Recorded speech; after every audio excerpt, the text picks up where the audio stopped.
It's time for Mic'd Up. This is where we shout out people doing incredible things in the DMV. Today, Adam Longo takes us to West Virginia, where one woman is on a mission to get fresh produce inside the Beltway sustainably.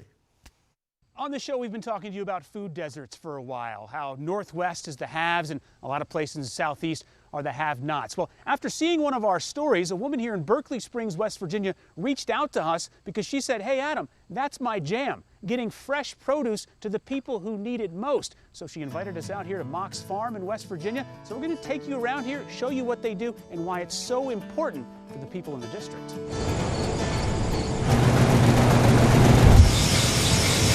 Here are 6 colors of cherry tomatoes. Oh, look at these. These are gorgeous. Okay.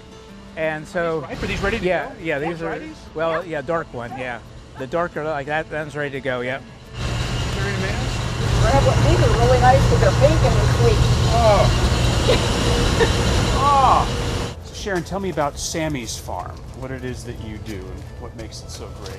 Well, we started Sammys Farm during the COVID epidemic, and I found that the supply chain issues were just so frustrating and the grocery store shelves were empty. Sharon, you reached out to us because you saw our story about food insecurity. Yes. About how there's a whole ton of grocery stores in Northwest Washington and not so many in Southeast Washington that are bringing fresh produce. So where do you fit into that equation? Why did that story touch you so much? Well, that's my passion. I mean, we're former educators, and just knowing that children are not eating properly, a lot of times they don't even know what certain vegetables and fruit are. It just touched my heart. It's much more work than some people want to do. And so that's why I give her credit for that, because it's not an easy thing to do, because you're talking about smaller segments that aren't being served, but also smaller segments that don't do big volumes. It will be 21 days from that point to that point. 21 days, all right. Yeah, 21, yeah, in the greenhouse. Cranking these out Right, year-round. yeah. Well, awesome. and so... It took all summer for my wife to grow something like this on the patio. Right. So, 3 weeks. Yeah, so from the time a bee pollinates that, so like that, and when it gets pollinated, 21 days from now, it'll be ready to harvest, and that's a purple variety that you're looking at right there. You get to help local farmers, you get to help the local economy, and there's less of a carbon footprint because you don't have to deal with delivery trucks coming in from hundreds of miles into the area. So it's a total win for consumers, for farmers, for the environment. Can you draw that direct connection for me between what you're doing with Sammys Farm and how that's making a difference in some of these food deserts in DC? Well, we're trying to reach out to them. We've only been in business a year. I want to reach out to them more so that everybody can have access to this. So we're here to get the word out. You are absolutely, yes, please do. For example, like corn, we can find corn and we can purchase it, get it shucked and delivered to people or to restaurants in one day. So it's a total game changer for how we think about food. We got in the car and we just started looking for different farms. And the funny thing is, so many of these farmers do not have a website or internet presence.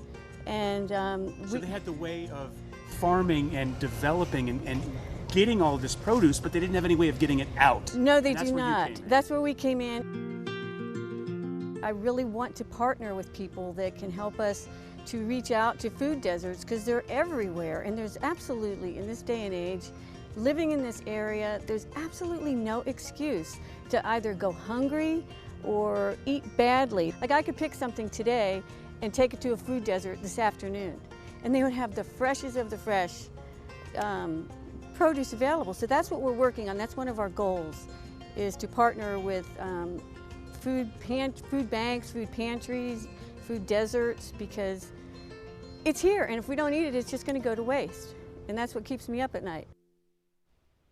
Oh, wow. She said so many things I wanted to pick up on, but I especially love that she said she wants to partner with somebody, kind of building community and getting people together. That's part of how we actually came to do this story. That's right. So when you were off one week in July, I was guest hosting the show, and we were doing a story about food insecurity and about the prevalence of all these grocery stores in Northwest Washington here. We just opened up a Wegmans, they're going to open a Lidl, and the lack of all the grocery stores across the river in Ward 7 and 8 in Anacostia. You know, DC Health reporting that the average life expectancy for people on the other side of the river is 21 years less than residents in other parts of the city because they don't have the access to this kind of nutritious food. So Sammy's Farm, I mean, she's not farming anything herself. She's not growing anything herself. It's all about making connections, right? A lot of farmers, they like to deal with big-time distributors, big semi-trucks, big places that sell. It's all about shrinking that down, all right? Maybe I can take a box truck and I can take it to 8 or 10 different places. So Sharon's helping to make that connection between the 800 farms that are within 25 miles of her in Berkeley Springs and some neighborhood stores. Maybe she's like a mobile farmer's market. So we've written up a story at WSA9.com. So look that up if you want to connect with Sharon and Sammy's Farm. The information is there. The farm we were at, by the way, Paul and Raynette Mock, that was Mock's Farm and greenhouse. They've got 30 greenhouses there where they're growing all that good stuff. That is so cool, and very happy to see all the very cool work. Listen, that's awesome. That's what we're all about. Cool people doing cool things, making a difference in the community. We want to hear more of that. We want to tell their stories. Reach out to me on social media and email alongo@wsa9.com.